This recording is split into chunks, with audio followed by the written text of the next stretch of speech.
It is easy to look at the United States government today and see a machine that constantly grinds its own gears. Bills stall in Congress, agencies argue over jurisdiction, and progress often feels excruciatingly slow. But this gridlock is a deliberate design choice made by the founders. By intentionally dividing power, they built an architecture of deliberate friction. They designed a system specifically to frustrate quick action and prevent any single authority from taking absolute control. To understand why they built it this way, we have to look back to the Constitutional Convention in 1787. The men gathered there were trying to solve a dangerous paradox regarding authority. They had just survived a grueling Revolutionary War to escape the British monarchy. They knew exactly what absolute, dictatorial central power looked like, and they feared it. Their first attempt at a new system, the Articles of Confederation, had completely collapsed. It created a central authority so weak it could barely function. The 13 individual states insisted on maintaining total independence, refusing to yield sovereignty to the national government. You can see the geographic scale of the problem on this map of the North American colonies. These 13 states spanned the entire eastern seaboard, each with its own distinct economy and culture, fiercely protective of its own borders. The founders faced an incredibly narrow path. They needed to forge a central authority strong enough to unite these states and handle national issues, but carefully restrict it so it could never oppress the local governments or the citizens. Their solution starts with the Constitution's Preamble.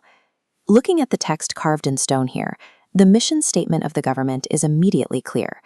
Authority does not flow downward from a king. It flows upward from the citizens.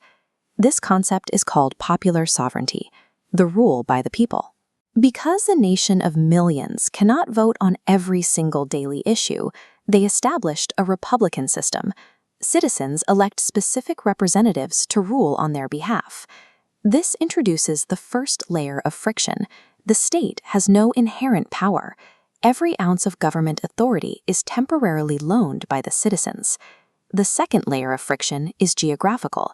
Article 4 divides power horizontally through federalism, a national government alongside independent states.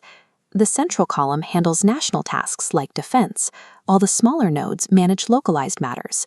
Neither level answers entirely to the other. Both federal and state governments write their own laws, operate their own agencies, and maintain completely separate court systems to interpret those laws. Federalism creates a functional union.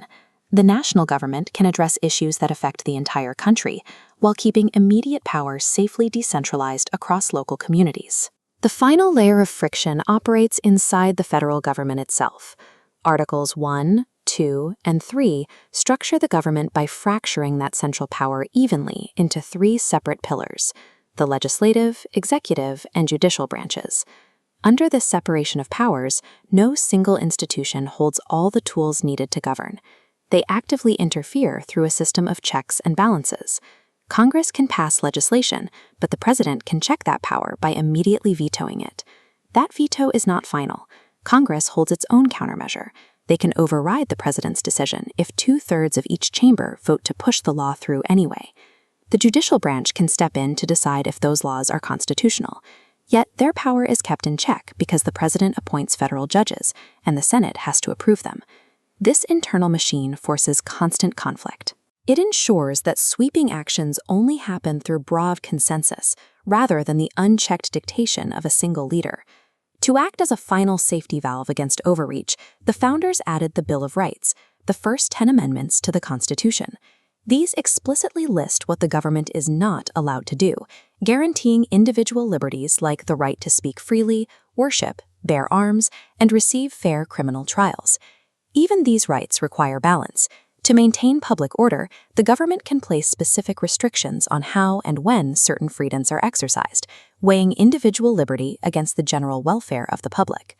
And because a rigid system will eventually break, Article 5 allows the Constitution itself to be amended. Over the last 2 centuries, the document has been updated 27 times to adapt to the changing needs of the democracy.